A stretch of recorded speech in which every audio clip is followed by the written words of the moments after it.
Hi everybody! A few days ago I saw on YouTube, Vimeo, I don't remember really, a video about testing the resonant frequency of a loudspeaker using an oscilloscope and a pulse generator.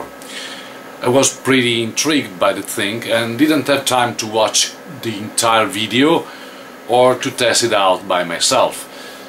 So yesterday I went back to my computer and went back to YouTube, Vimeo and whatever else. I didn't find this video anymore.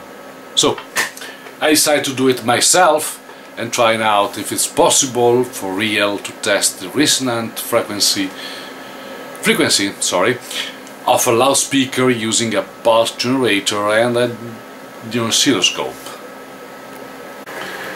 Okay, so this is my setup. Pulse generator, old one from Hewlett-Packard. We have period of pulse, it's 490 milliseconds, and second thing, very important, it's the width of the pulse is 14 milliseconds. You can get it longer if you want, and you have to adjust it because depend on the response, mechanical response of the loudspeaker, because we are really measuring what happened after the pulse is gone. I'm actually using a square wave, probably you can see it, but there is a square wave here, so I don't have to set rise time, falling time, but you can if you want. The steepest, the best. And what we really want to see is how does this thing respond to a very short pulse. And then we will verify if it's true or not. Okay, ready, set, go. Well, what you don't see is the connection, and I'm going to show it to you. We have a very simple T connected to the pulse generator with the cable coming out.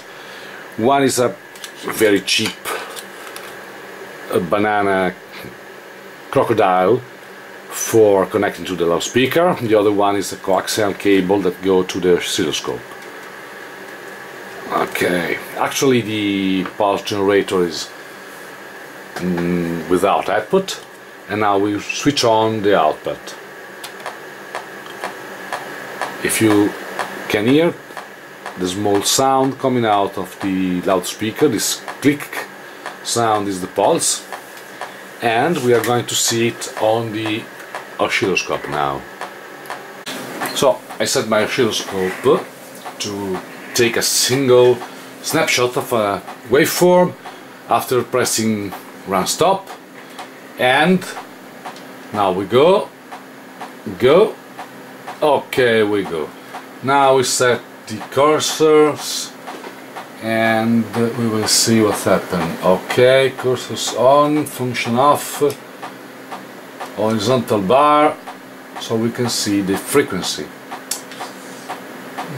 Okay, and then we move this one, the beginning of the sine wave after the falling front of the square, and here we go, and the other one. Okay, stay, it's time to clean.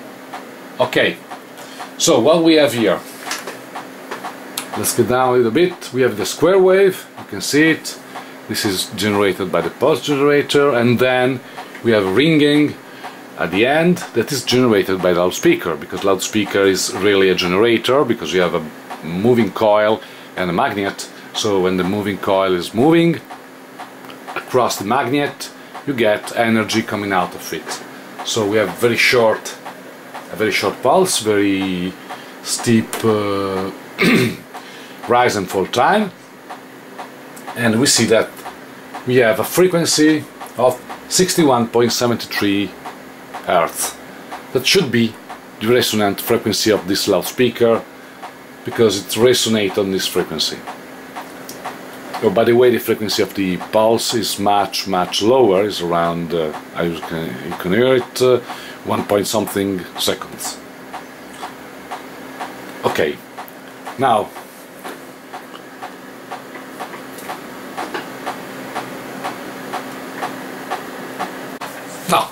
can we prove it?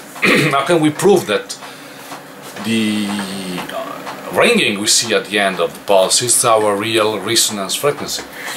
Well, we are going to do in the usual way we do this.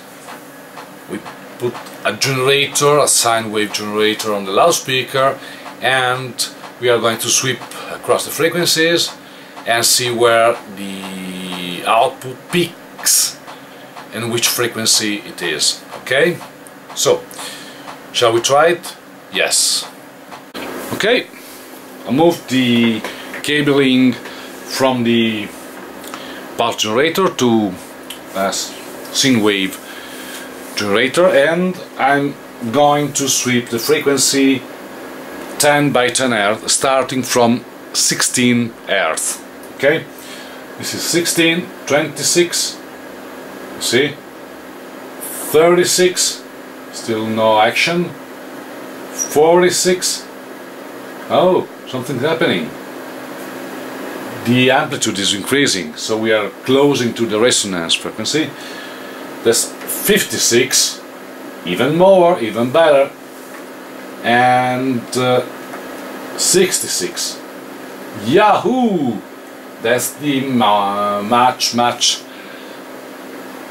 more amplitude now, and then we proceed to 76, getting down, no good, and 86. That's all. I think we already found the resonance frequency that is around 66 Hz. Okay? Good, so we proved our point. It's possible to measure the resonant frequency of a loudspeaker using a pulse generator and an oscilloscope. Any question, anything, you can contact me, I don't know, probably through YouTube. Okay? Bye.